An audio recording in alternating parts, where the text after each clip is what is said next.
গফুর মুন্সি ফাউন্ডেশনের যারা পরিচালক আছেন, তাদেরকে আল্লাহ নেক হায়াত দান করুক এবং বেশি বেশি করে মানুষের সেবা করার তৌফিক দান করুক। আজ এই পর্যন্তই। ভালো থাকবেন, সুস্থ থাকবেন। চরবদ্রসন বাজারের শাহরিয়া মোটরস থেকে তাকে ব্যাটারিটি বুঝিয়ে দেওয়ার পর আমরা তার প্রতিক্রিয়া জানতে পারি এবং তার প্রতিক্রিয়া জানার পর আমরা কথা বলি আব্দুল গফুর মুন্সি ফাউন্ডেশনের পরিচালক জনাব আশরাফ মুন্সির সাথে। তিনি তার প্রতিক্রিয়া ব্যক্ত করেন।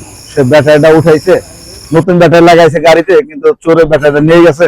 সে পরিবার নিয়ে খুব অসহায়ের মধ্যে মানে জীবনযাপন করতেছে।